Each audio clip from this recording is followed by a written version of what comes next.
జిల్లా సమీక్ష సమావేశంలో ఎమ్మెల్యేను లాక్కుని తీసుకెళ్లటం ఏంటి అని మాజీ మంత్రి గంగుల కమలాకర్ ప్రశ్నించారు. సమీక్షకు రావాలని ఇన్ఛార్జి మంత్రి ఉత్తమ్ కుమార్ రెడ్డి కోరితేనే హుజురాబాద్ ఎమ్మెల్యే పాడి కౌశిక్ రెడ్డి వచ్చారని గుర్తు చేశారు. సమావేశానికి ఎమ్మెల్యేను ఆహ్వానించి అవమానించారని గంగుల కమలాకర్ మండిపడ్డారు. సమీక్ష సమావేశం నిర్వహించడంలో మంత్రులు ఉత్తమ్ కుమార్, శ్రీధర్ బాబు, పొన్నం ప్రభాకర్ విఫలమయ్యారని ఆరోపించారు. పార్టీ ఎమ్మెల్యే అతను కూడా పక్కగా జగిత్యాల ఎమ్మెల్యే పక్కకున్నారు. ఇట్లా ఇప్పుడు కాదు, 4 పర్యావరణం సుమారు 16 సంవత్సరాల నుంచి ఎమ్మెల్యేగా ఉన్నాను. అలాగే ఒక 10 సంవత్సరాలు మున్సిపల్ కౌన్సిలర్ ఉన్నాం. మున్సిపల్ కౌన్సిల్లో కానీ, జిల్లా పరిషత్లో కానీ, అసెంబ్లీలో కానీ ఇలాంటి సమీక్ష సమావేశంలో మేము 100 అటెండ్ అయినాం. మాతో పాటు ప్రతిపక్షాలు ఉన్నప్పుడు మేము అటెండ్ అయినాం, అధికార పార్టీలో ఉన్నప్పుడు మంత్రులుగా మేము హాజరైనాం. జిల్లా పరిషత్ సమావేశంలో కానివ్వండి, ఈవెన్ మున్సిపల్ సమావేశంలో కానివ్వండి, ఇలాంటి గొడవలు చాలా వస్తాయి, చాలా జరుగుతాయి. రాజకీయ అంశాలు వచ్చినప్పుడు ఒక పార్టీ వారు మాట్లాడుకోవడం, దూషించుకోవడం చాలా జరిగింది. కానీ ఏ రోజు కూడా పోలీసు వాళ్ళు వచ్చి ఆ సభ్యుని గుంజుకపోగా నేను చరిత్రలో ఎప్పుడు చూడలేదు ఇంతవరకు. అసెంబ్లీలో కూడా స్పీకర్ గారు పర్మిషన్ ఇస్తేనే ఆ మార్షల్స్ వచ్చి ఆ ఎమ్మెల్యేను సభకు ఆటంకం కలుగుతుందని చెప్పేసి ఆ ఎమ్మెల్యేను తీసుకెళ్తారు. కానీ స్థానిక సంస్థలు కానీ, జిల్లా రెగ్యులర్ మీటింగ్లో కానీ ఇంతవరకు పోలీసు వాళ్ళు వచ్చి స్టేజ్ ఎక్కి ఆ ఎమ్మెల్యే ఆహ్వానితుడు ఆహ్వానితం లేకుండా వచ్చి గొడవ చేసే ఎమ్మెల్యే కాదు, మీరు ఆహ్వానిస్తే వచ్చిన ఎమ్మెల్యేను పోలీసులు మూకుమ్మడి గుంజుకపోవడం అనేది ఇంతవరకు ఇక్కడ జరగలేదు. నేను ఒకటి సూటిగా అడుగుతున్నా, మీరు 3 మంత్రులు ఉన్నారు స్టేజ్ మీద, మీరు 3 మంత్రులు అనుమతిస్తే పోలీసులు ఎక్కారా, లేకపోతే మీ అనుమతి లేకుంటే పోలీసులు వచ్చి ఒక ఎమ్మెల్యే మీ కళ్ళ ముందు గుంజుకపోయినారా?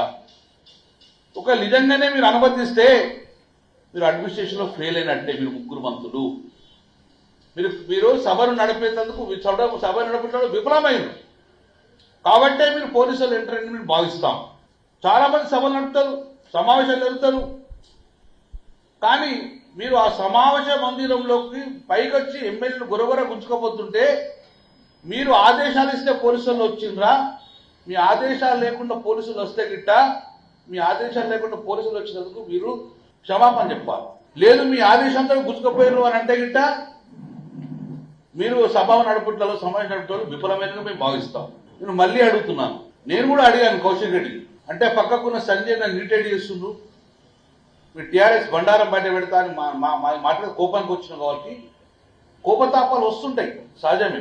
కోపతాపాలు వచ్చినప్పుడు కంట్రోల్ చేసిన బాధ్యత అక్కడ ఉన్న అమాత్యులది. 3 మంత్రులు కంట్రోల్ చేసే అవకాశం ఉన్నా కూడా ఎందుకు అవకాశం పోలీసులకు అవకాశం ఇచ్చారు? మీరు చెప్తే కంట్రోల్ కాకపోయినా స్టేజ్ 3 మంత్రులు కంట్రోల్ చేయలేకపోయారు కాబట్టి, విఫలమైంది కాబట్టి ఇంత జరిగిందని మేము భావిస్తున్నాం.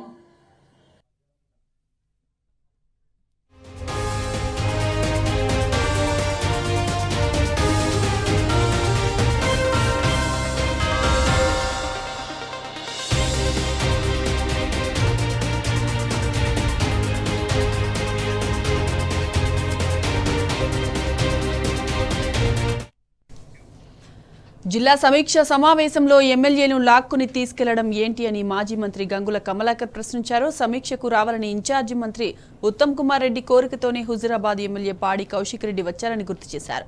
సమావేశానికి ఎమ్మెల్యేను ఆహ్వానించి అవమానించారని గంగుల కమలాకర్ మండిపడ్డారు.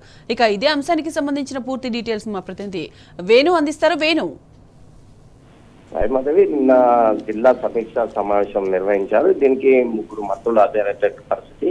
కానీ ఆ సంజయ్ కుమార్ జగిత్యాల ఎమ్మెల్యే మాట్లాడేటప్పుడు కౌశిక్ రెడ్డి మీరు ఏ పార్టీకి సంబంధించిన వారో దయచేసి చెప్పాలి, ఎందుకంటే ప్రస్తుతం ఉన్నటువంటి పరిస్థితులు అంటే బీఆర్ఎస్ పార్టీ నుంచి కాంగ్రెస్ లో సంజయ్ కుమార్ జాయిన్ అయిన పరిస్థితి. కానీ పార్టీకి రాజీనామా చేసి ఆ తదనంతరం మాట్లాడాలని చెప్పి కౌశిక్ రెడ్డి అన్న నేపథ్యంలో ఒకరిపై ఒకరంటే ఆక్రావేశం పెట్టినటువంటి పరిస్థితి.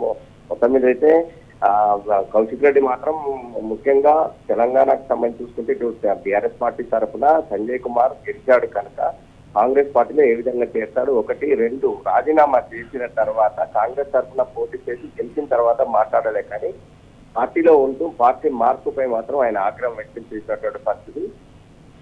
ఈ నేపథ్యంలో ఒకరిపై ఒకరు మాట్లాడుకుంటున్న క్షణంలో ఇటు పోలీసులు రంగప్రవేశం చేసినట్టు అంటే పోలీసులు కౌశిక్ రెడ్డిని బయటికి తీసుకెళ్ళినట్టు దీనిపై మాత్రం ఇటు మాజీ మంత్రి గంగుల కమలాకర్ ఆగ్రహం వ్యక్తం చేశారు. ముగ్గురు మంత్రుల నుండి కూడా కనీసం సభను ఒక ఎమ్మెల్యేను పోలీసులు పట్టుకుని వెళ్తుంటే కనీసం దాన్ని చూసి ఏ విధంగా ఉంటారు, ఇది ఎంతవరకు సమంజసం అంటే జిల్లా చరిత్రలో ఎన్నో సభలు సమావేశాలు జరిగాయి, జడిపి సమావేశాలు కూడా జరిగాయి. అంటే ఒకరిపై ఒకరు ఆగ్రహావేశాలు వ్యక్తం చేసుకుంటారే కానీ ఏనాడు కూడా పోలీసులు జోక్యం కలగలేదు. కానీ ముగ్గురు మంత్రుల నుండి కూడా కనీసం కౌశిక్ రెడ్డిని పోలీసులు జోక్యం చేసుకుని బయటికి తీసుకెళ్తుంటే ఏం చేస్తున్నారు? ప్రత్యక్షంగా ఈ ముగ్గురు మంత్రుల వైఫల్యం స్పష్టంగా కనిపిస్తోంది. అంటే ప్రశ్నిస్తే అరెస్ట్ చేస్తారు, లేకుంటే కేసులు పెడతారు. ఇలాంటి పరిస్థితి నేను ఎన్నడూ చూడలేదని చెప్పి ఆవేదన కూడా వ్యక్తం చేసినటువంటి పరిస్థితి మనకు కనిపించింది. ముఖ్యంగా నిన్న జరిగినటువంటి సిచ్యువేషన్ బాధాకరమే అయినా కూడా మరి ముగ్గురు మంత్రులు పోలీసులు రంగప్రవేశం చేసి తీసుకెళ్ళినప్పుడు కంట్రోల్ చేయాల్సినటువంటి మంత్రులు ఎందుకు చేయలేకపోయారు అంటే వీళ్ళు పక్కా విఫలమైనట్టుగా మేము భావిస్తున్నాం. ఎందుకంటే క్యాజువల్ గా ఈ యొక్క సమీక్షా సమావేశానికి ఒక కార్యక్రమం జరుగుతుందని చెప్తేనే కౌశిక్ రెడ్డి వచ్చారు. దాని మీద ఆయన ప్రశ్నించారు. అంటే ప్రశ్నించడం తప్ప, అంటే ప్రశ్నిస్తే కేసులు నమోదు చేస్తారా, ఇది ఎంతవరకు సమంజసం అని చెప్పి ఆగ్రహం వ్యక్తం చేశారు. మొత్తం మీద అయితే ఒకటే చెప్తున్నట్టు మాజీ మంత్రి కమలాకర్ చెప్పేది ఏంటంటే కాంగ్రెస్ పార్టీ ఇచ్చిన హామీలను అడుగడుగున అడిగిన నేపథ్యం ఒకటి అయితే మరోవైపు ప్రజలు దీనిపై స్పందిస్తున్నారు కాబట్టి మేము ప్రజల పక్షాన అడుగుతున్నామే కానీ మా సొంతంగా మేము పట్టిన ప్రజలు కూడా దీనిపై చాలా ఆగ్రహ వ్యక్తంతో ఉన్నారు. కౌశిక్ రెడ్డి కూడా ఇదే విషయాన్ని అడుగుతా ఉన్నారు. అందులో ముఖ్యంగా బీఆర్ఎస్ పార్టీకి సంబంధించిన వాళ్ళు ఎవరైతే రాజీనామా చేయకుండా పార్టీలో జాయిన్ అయ్యారో వాళ్ళంతా కూడా రాజీనామా చేసి ఆ తదనంతరం కాంగ్రెస్ పార్టీ తరఫున గెలిచిన తర్వాతనే మాట్లాడాలని చెప్పిన నేపథ్యం కనిపించింది. మొత్తం మీద అయితే నిన్నటి జరిగిన చాలా సంఘటన మాత్రం దురదృష్టకరం. ఇలాంటి సంఘటన జరగడం, అందులో ముగ్గురు మంత్రుల ముందు ఈ విషయం జరగడం మాత్రం చాలా బాధాకరమని, జిల్లా చరిత్రలో ఇది ఒక మచ్చగా ఉంటుందని చెప్పి గంగుల కమలాకర్ ఆవేదన వ్యక్తం చేసినటువంటి పరిస్థితి కనిపించింది. Right Venu, thank you.